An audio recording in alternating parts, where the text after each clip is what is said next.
attendance.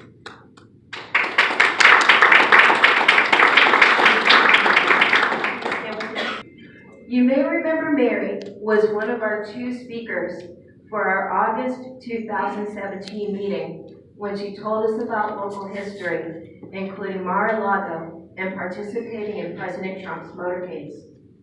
Mary and I are going to do something new. It's always something new within something new. We're going to have an interview.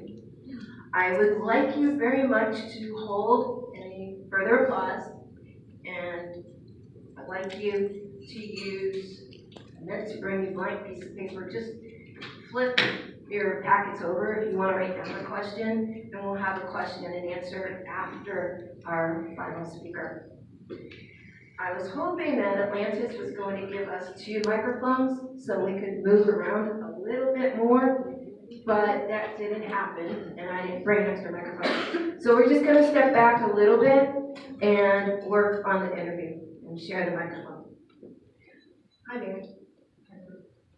As a lifelong Republican, what is your opinion of the pro-life plank in the Republican platform? Thank you. I never equated the two before I got deeply into the Republican Party and learned once and for all their stance on being totally pro-life, unlike the Democrat Party, which is totally pro-abortion. For a long time, I was simply 100% pro-life simply because I was adopted. I'm very thankful that my birth mother chose to give me up rather than to kill me. And so are my husband, my 5 children, and 9 grandchildren. Not to mention the daughter I gave up for adoption and recently reunited with after 49 years. She's so thankful too, along with her 5 children and 1 grandchild as well. Thank you. Thank you. If we could, just for the sake of time, hold the applause. And if you have a question, please jot it down. I know it's hard not to applaud, so we appreciate all of your encouragement. As best friends, which Mary and I are, and I love everybody in the room, but we're best friends. You and I have talked before this meeting about adoptees feeling separate from their adopted family and different from other people. What was that like for you growing up? Thank you. I think there are many adoptees who felt like they didn't belong. I didn't really think too much about any differences until my mother mentioned to me when I was a child that my grandmother was a daughter of the American Revolution and that I could be one too, but I couldn't because I was adopted. It was a simple remark, just stating a fact, but it felt like a slap in the face of a child. From that point on, I knew I didn't belong to the Jude family. But these differences shouldn't matter at all. I, along with all other adoptees I have personally spoken to, have had a wonderful life with our adopted parents.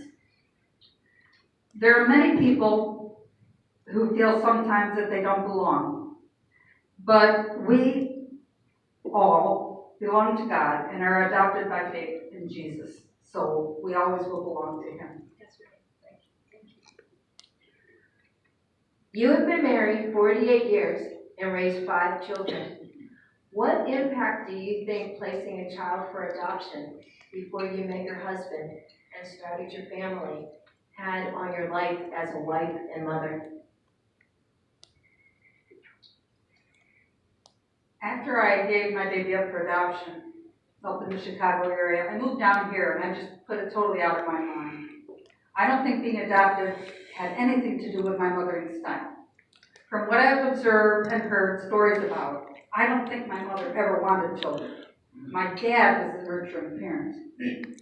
I got my ideas about mothering from my peers, starting with a lady I met back in 1973 who I met because her husband and my husband worked together. We were pregnant at the same time, and she was a local La Leche League leader who took me to meetings. So bottom line, I learned from peers and also by reading a lot of books and ladies' magazines. Great. Quite the researcher. How does it feel to participate in pro-life activities? How does it relate to you being a lifelong Republican? For most of my life, I could never be involved in pro-life activities I had heard about, such as counseling women with problem pregnancies. However, back in the early 80s, my husband stood outside abortion clinics to try to talk to the women who were entering for their abortions.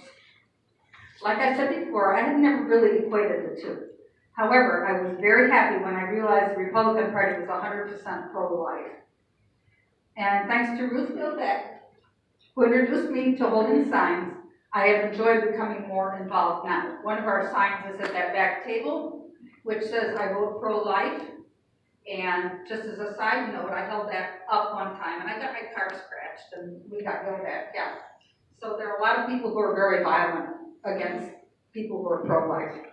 Thank you. Your adult birth daughter reunited with you the day of this year's Lobster Fest. What was that like for you, since you had always kept that private, and Lobster Fest is a huge celebration of people you know and don't know?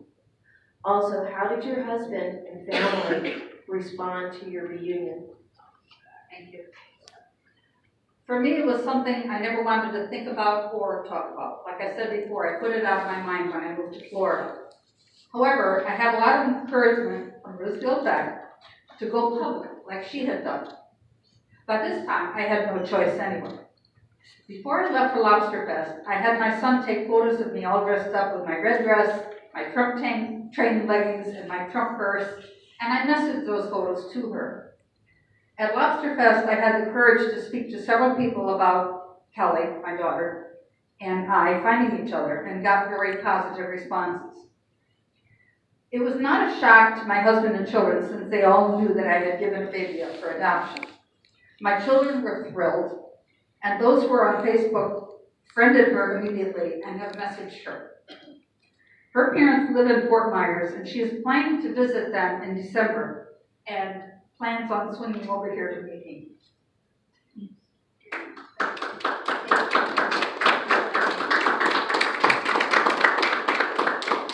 Thank you. I could feel the encouragement. That was fun.